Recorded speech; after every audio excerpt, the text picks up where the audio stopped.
Now, members, will go to the petition of the Hobson Point Residents Society. This is a petition relating to the future of the Wasp hangar and Wasp Square.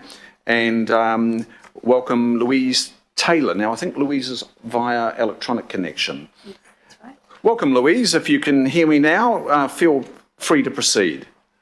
Yes, I can hear you. Welcome to the committee. I can hear myself, so I know you can hear me. We can hear you. Yeah. Okay. So, tēnā koutou, committee members, and thank you for your time to present this petition today. My name is Louise Taylor, and I am a committee member of the Hobsonville Point Residents Society to present community concerns regarding the development of council-owned land in Hobsonville Point along Launch Road, which is the road that comes up from the wharf. On the final page of a handout I've submitted, there is a map showing the area that I'm talking about. Along this road is the Air Force's former Wasp hangar and adjacent land that had previously been earmarked as Wasp Square in Panuku's master plan of 2018 for the area. So I'm here representing homeowners and approximately 7,000 residents of Hobsonville Point, as well as signatories from the surrounding area. So thank you for hearing us today. So the Hobsonville Point strongly supports refurbishment of the Wasp hangar for the following reasons. In that it would be a facility for a growing community, which will be over 30,000 people once Hobsonville Point, Scott Point and Whenuapai are all completely developed. The hangar is a landmark vintage building, important to the aviation history of the area. Its retention and development would be consistent with the provision of high quality development and public amenity in Hobsonville Point. And so far we have 2,495 signatures on the petition at the change.org website. If you would like to have a look at that petition, if you go to the change.org website and search Wasp hangar, it will come up. We equally support the establishment of Wasp Square adjacent to the hangar because it's an integral part of the development of the hangar. It also forms part of a proposed public connection between the airfield site and the higher density development to the north.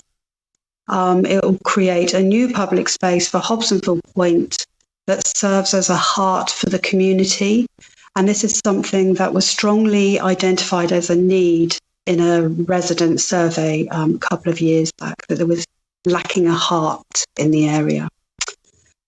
This is already council-owned land, and the approved plan change has identified the need to set aside an area of land for such purposes. We do have concerns about the planned sale of the land. We fully accept that most of it will be sold for development. However, the sale of the Wasp hangar site does not guarantee retention and refurbishment of the building. Achieving the good and strategic intentions of the master plan relating to the hangar and square will require appropriate designation in the sale of the land and, where appropriate, in the conditions of sale. Moreover, although some business and commercial use was intended in the master plan with the aim of boosting local employment, it seems likely that most of this area will see just more residential development. And therefore, the master plan needs to be updated for such a reality, and we have approached Panuku regarding this. Development of all blocks should be submitted for the scrutiny of the Hobsonville Point Urban Design Panel as a condition of sale. That was something that was set up some years ago. The new population target at Hobsonville Point is 11,000 due to the apartment development, and development of the council land will add further population and employment, but using infrastructure that was designed for a much lower population target, so we can foresee problems in the future with that. Concern around parking and traffic management have also not been fully considered. We would like to remind you that in the Auckland Plan 2050, under Homes and Places, Direction 4 states that our public places are where children play, people relax and meet others, and where we hold celebrations. They are an extension of living space, especially for people who have limited or no private outdoor space, which completely refers to the houses here in Hobsonville Point and over at Scott Point. Also, to support the council's and government's climate crisis targets, open spaces also help to green the city, play a part in carbon reduction and contribute to ecosystem health and biodiversity. Panuku, we are aware, instructed to manage the development of the airfield site. And in their text that introduces their board, executive and staff, they state one thing that unites us is our desire to make Auckland a better place to live and our vision to shape spaces for Aucklanders to love. So to just optimise returns and sell for housing development dollars contradicts everything that Panuku says it stands for. No one will think it's a better place just by crowding in more housing. It just demonstrates a complete lack of vision for creating spaces to love. So we're requesting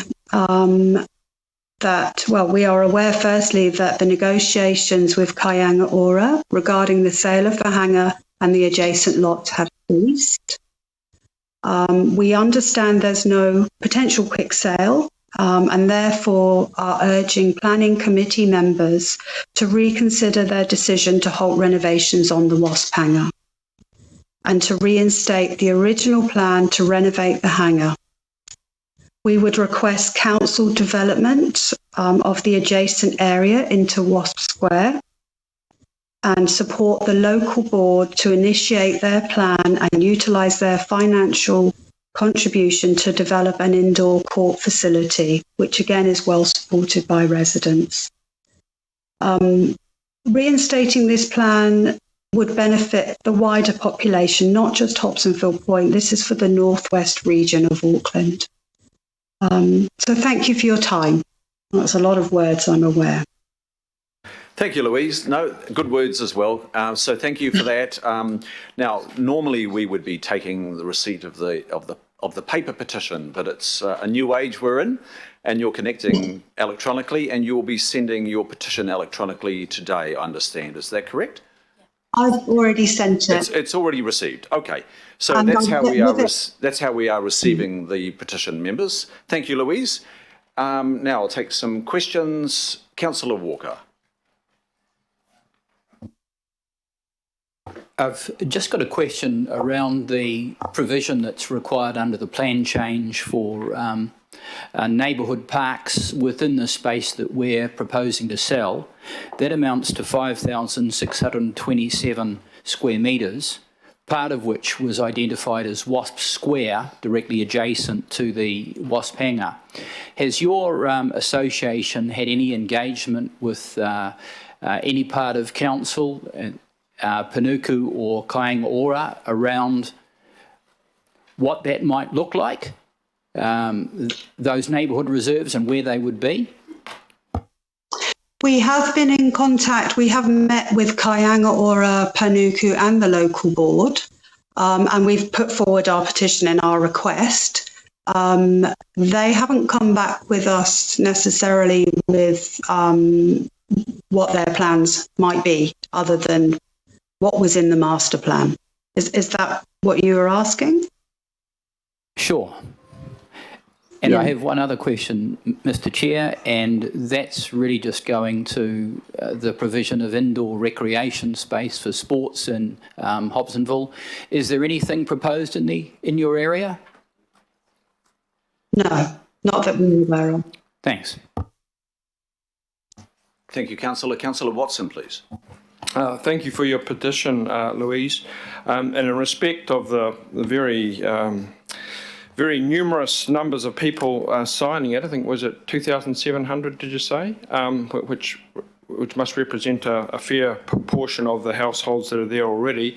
Is it fair to say that there is a very heightened community awareness and knowledge of all the planning documentation that has been done over a number of years that provides that repurposed Wasp hangar, which is protected under the unitary plan, so it has to stay there, something has to be done with it. As part of the massive response due to the awareness of the undertakings that have really been given over a number of years to repurpose that Wasp hangar, while acknowledging the willingness to give up the balance of the land in this windfall sale to the council asset sales. So the public awareness, obviously, by the number of people that have signed, is great of all these factors, and the expectation is commensurate with that. Is that correct? Yes, there's huge public support. A lot of residents have been here from the start of developments. A lot of people stay. They tend to move around within the suburb, and people here are quite passionate about the area that we live in. It's got a strong community. People are aware of the plans. A lot of residents have been involved in some of those plans. And we have quite a few Kayanga Ora residents living in the area as well. So there's a real mix of people that are passionate and are aware of those plans and see a need for that kind of space and facility for future generations. There's an awful lot of children in the area. And again, referring back to the previous presentation from the children themselves also need outdoor space and facilities as they're growing. So yeah, there is a lot of support. Thank you, Councillor Watson, for that question. Are there further questions, members? Well, thank you, Louise. We'll see that petition shortly and really appreciate your contribution here today. I will now ask for a move from Councillor Walker and a second from Councillor Watson. And the motions are before us to thank Louise for the petition, to receive it and refer the petition to the Chief of Strategy for consideration and response to you, Louise. So thank you. Thank you. On that, Louise, will say goodbye to you. No doubt we'll be seeing each other again. And I will put the motion in the three parts. All those in favour say aye. Aye. To the contrary, no. Declare that carried. Thank you.